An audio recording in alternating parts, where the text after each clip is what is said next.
At kaugnay po ng balitang yan, mausap natin sa pamagitan ng telepono si Senate President Manny Villar. Senate President Villar, good morning po. Igan, good morning naman. Rhea, good morning. Opo, may bago daw po testigo ang Senado na harap kaugnay nitong ZTE-NBN deal, Senador? Well, yun nasabi ng committee at in-anticipate namin na meron nga daw.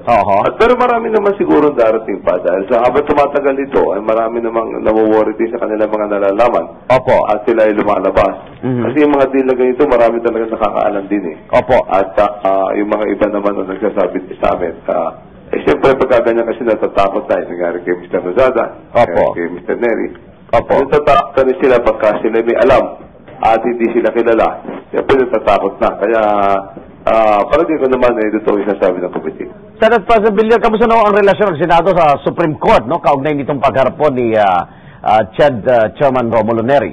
Maayos naman. Kahapon na nagkausap kami ni Chief Justice Puno at nirelay ko sa kanya ang sentimento, ang opinion ng ating Senado, ang stand ng Senado. At pinaliwanag ko na mataas ang respeto namin sa Supreme Court at iba ang kadahilanan kung bakit namin ginawa yun.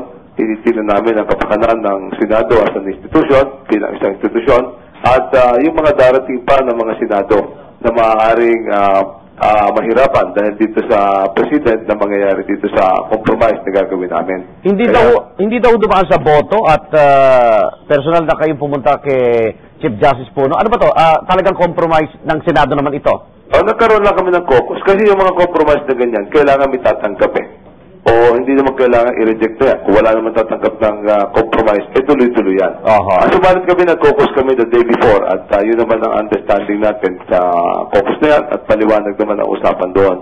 At halos karamihan naman ng senador yan ang sentimiento. At matibay ang aming paniniwala na ito ay hindi na issue about Secretary Neri. Itong issue to ay sa Senado na bilang isang institusyon. Marami pang mga investigasyon na darating at na mas mabigat pa. At hindi lamang ito maaari sa ibang mga administrasyon darating din. Mahalaga na tignan natin yung pangmalakihang picture, wika nga. Problema. At kamusta ang pagkahalatang reaksyon din ng Senado hinggil dito sa pagkakabasura daw ng Executive Order 464, Senate President Villar? Ay, hindi namin iniintindihan eh. Kasi bagamat yan ang hiningi ng CBCP at nahihiya naman kami sa kanila. Subalit talagang ito naman 464 hindi na ginagamit ito. At talagang executive privilege na ginagamit sa ngayon. At ang totoo niyan, para masubok sana natin ang sinseridad ng Malacanang, hindi na yung mga numero-numero. Sana ay sabihan na lamang nila yung mga ayaw magsipunta ng mga government officials na magpunta na ngayon at sabihin na ang kanilang nalalaman at pagbawalan na yung kanyang mga gabinete na gumamit ng executive privilege. Pagka ganyan ng instruction at kami nakatanggap ng napasabi na lahat sila darating na at magsasabi ng totoo, then at that point maniniwala kami na sincere na ang Malacanang sa kanilang hangarin na makita ang katotohanan dito. At ano po gagawin ng Senado? Yung pong ipinalabas ninyong 7 sabina, dalawa lang po yung na-serve at hindi tinanggap ng ilan, kabilang na si yung kampo ni Comelec Chairman Ben Abalos.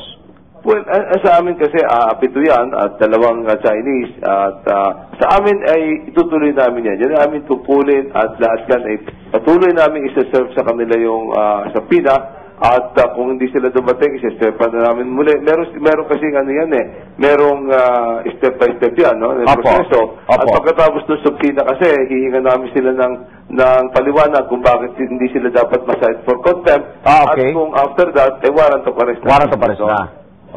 Okay. Hanggang sa kayo, sabi ng Malacanang ang napapanood ng tao sa Senado, no? Yung investigasyon pawang hearsay daw, Senate President Villar, at wala daw konkretong ebidensya.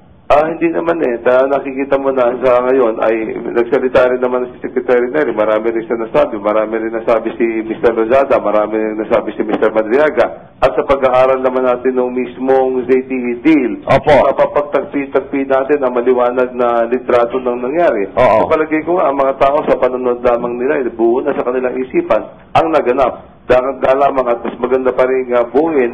At kami, hinahabol pa rin namin yung isa. Sa akin palagay na malaking krimen din na nangyari. Ano po? Itong pagkidnap kay Mr. Lozada. Na hanggang ngayon na hindi magtapos kasi yung 17 pulis na pinatawag namin, hindi lahat dumating. Pero yan ay hinahabol pa rin namin at hindi naman kami titigil para kasi hindi masyadong malaki ang butas ng ating report. Okay. Subalit, mali na sabihin Okay, na hindi nabubuo ang istorya. Sa tingin ko ay halos buo na. Okay, isang punto na lang, hindi pa tayo tapos sa ZTE. Papasok na uli ang Senado dito naman sa investigasyon sa Spratnik kung saan meron din kasunduan ng China at Philippines.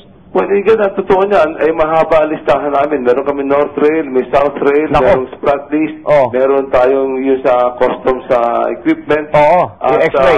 marami pang iba. Oo. Medyo hirap na nga ang Blue Ribbon natin. Subalit gagawin po namin ang aming tungkulin dyan. At kaya nga kami maingat sa paggawa ng mga presidente ngayon dahilan sa ang dami pa nito nakalinya na naglalabasan ng mga impormasyon na mas malalaki pang deal kaysa sa ZTE. Okay. Senate President Villar, maraming salamat po. Good morning. Maraming salamat. Magandang umaga. Senate President Manny Villar.